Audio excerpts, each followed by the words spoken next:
กลายเป็นกระแสฮือฮาหลายคนตั้งคำถามว่าผู้หญิงคนนี้เป็นไผมาจากไสเป็นอย่างชาวบ้านแห่งหนึ่งอยู่สวรรณเขตจึงจัดตั้งขบวนต้อนรับคนทั้งเมืองลังไหลกันมารอท่าผู้หญิงคนนี้สบายดี FC แฟนคลับทุกทานมาพบมาพ่อกันคลิปนี้เป็นเรื่องเล่าข้อมูลข่าวสารที่เกิดขึ้นเมื่อวานนี้ท่านผู้ชมเนาะอยู่ในแขวงสวรรณเขตของพวกเขาหลายคนก็ตั้งข้อสงสัยเพราะว่าขนาดผู้ลักผู้ใหญ่บ้านเมืองเฮาเดินทางไปก็ยังบ่มีคนต้อนรับอึกกระทึกคึกโคมใหญ่ขนาดนี้แล้วผู้หญิงคนนี้เพิ่นเป็นไผมาจากไสมีความสำคัญแนวใดต่อหมู่บ้านแห่งนี้ท่านผู้ชมเนาะผู้หญิงคนหนึ่งเพิ่นชื่อว่าป้าพิษสมัยซึ่งเป็นคนสัญชาติอเมริกาเนาะแต่ว่าเป็นคนชนเผ่าลาวแหละสิมาเป็นคนลาวก็บ่แม่นเด้เพราะว่าเพิ่นถือสัญชาติอเมริกาตามกฎหมายแล้วเพิ่นเป็นคนอเมริกาเพิ่นบ่แม่นคนลาวแต่ถามว่าเพิ่นเป็นชนเผ่าหยังอยู่ในอเมริกาเพิ่นเป็นชนเผ่าลาวหลายคนไปเอิ้นว่าคนลาวไม่แต่อเมริกาก็คือสิบ่ถูกต้องเพราะปานใดอยากขออธิบายขยายความเพิ่นคือน่าจะได้สัญชาติอเมริกาแล้วเนาะเป็นคนอเมริกาเสื้อสายลาวใส่คำนี้เนาะแล้วเพิ่นมีความสำคัญแนวใด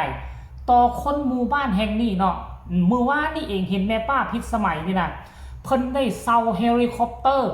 จากนครหลวงเวียงจันทน์เหมาลำขี่ลงไปหาโรงเรียนประถมแก้งกอกเหนือเนาะแต่ว่าบ้านเกิดเมืองน้องของเพิ่นแล้วมันอยู่บ้านแก้งกอกดงเพิ่นมีคุณงามความดีก็คือสร้างสาวัดว่าอารามสร้างสาโรงเรียนประกอบส่วนในการสร้างถนนหนทางช่วยเหลือญาติพี่น้องผู้ที่ขาดเขินอยู่บริเวณบ้านเมืองแห่งนี้ท่านผู้ชมเชื่อกันว่าอยู่ที่แขวงสวรรณเขตเพิ่นน่าจะไปอาศัยอยู่ทั้งอเมริกาเพิ่นน่าจะไปตั้งแต่โดนแล้วละตั้งแต่น่าจะรุ่นเก่าสมัยนั้นพุ่นละบ้านเมืองเขาเกิดความบ่สงบสมัยนั้นกำลังสิเปลี่ยนภายระบบการปกครองเพิ่นก็เลยไปแล้วเพิ่นไปได้รับได้ดีเพิ่นบ่เคยลืมกำพืชว่ากับเพิ่นเป็นลูกลาวหลานลาวถึงแม้ว่าเพิ่นไปอยู่พุ่นอาจจะได้สัญชาติอเมริกาเป็นคนอเมริกาแล้วแต่เพิ่นก็บ่ลืมถิ่นฐานบ้านเกิดม่องที่เพิ่นเกิดม่องที่วงเสื้อตระกูลเพิ่นเกิด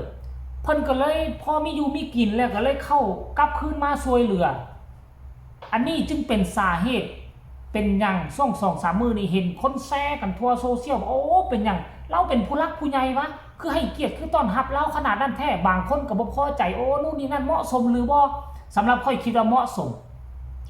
เพราะว่าคนอยู่แถวนั้นมีอยู่มีกินมีโรงเรียนให้ลูกให้หลานเรียนมีวัดให้เข้าบำรุงพระพุทธศาสนาสร้างถนนหนทางให้เขาไปมาสะดวกสบายเขาก็เลยต้อนรับขับสู้แบบเป็นกันเองลักษณะแบบนี้เหตุการณ์จะเป็นแนวใดอยากให้ทุกคนไปส้มคลิปนี้น้ำกันสากลทุกคนแล้วจังว่าพ่อกันในช่วงต่อไปเซิร์นไปส้มเลยเฮ้ยดูจะมากระโดดนะลงมาก่อนลงมาจากหักเดี๋ยวมาสกายเวย์ทุกคนเห็นออลิมิเตอร์แบบนี้จะเถื่อนเห็นอะไรมันเป็นอินกายกันทุกคนทุกคนสบายดีโอ้ยว้าวดูคอยตื่นให้ตื่นให้นอนบ้านเด้อ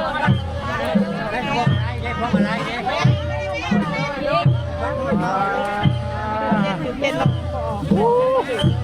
ื่นเต้นแห้งส่งเลย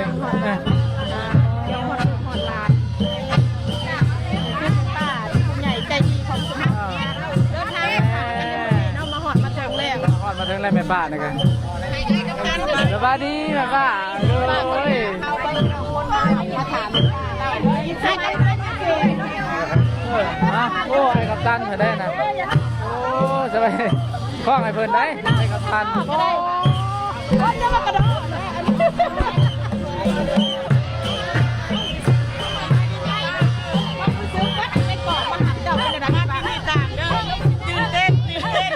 ตื่นเต้นแห้งแล้วว่ะตื่นเต้นมาพี่ได้ให้ตื่นเต้นแห้งเลยเห็นนั่นตื่นเต้นป้าเห็นยนต์มาบ้านเขาบอกเคยเห็นได้เพื่อนอยู่ดีไม่เห็นข้าวต้นข้าวขาโมเดลคนมหาเจ้าหลายโด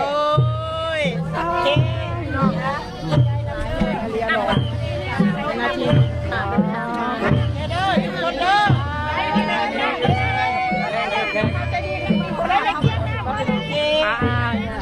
ยับไปก่อนร้านทรายผม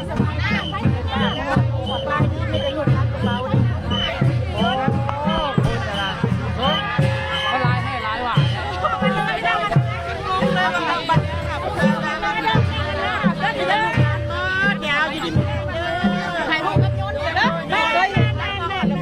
คอยกันยังเซลฟี่กับยนต์คือกันผมไม่เคยเห็นยนต์จังเสือพี่น้องเลยโอ้ผมเคยเห็นยนต์จังเห็นยนต์จังโอ้ใหญ่แล้วก็ยังเห็นยนต์ยังได้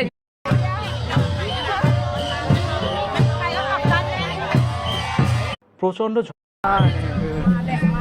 แทนป้าทุกคนเลยเพราะจนว่าน้ำตาไหลดีใจแทน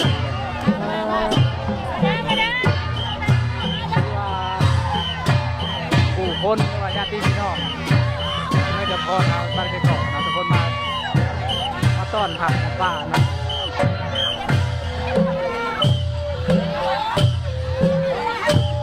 ว่าแห้งอะไร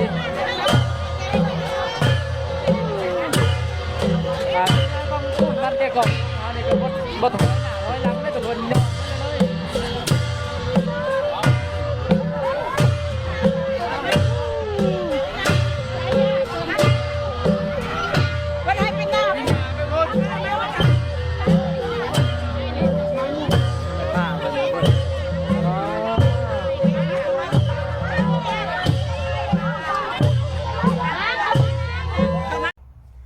เห็นบ่ทุกคนบ่จำเป็นต้องเป็นคนใหญ่คนโตผู้รักผู้ใหญ่บ้านเมืองคันท่าเจ้าเฮ็ดดี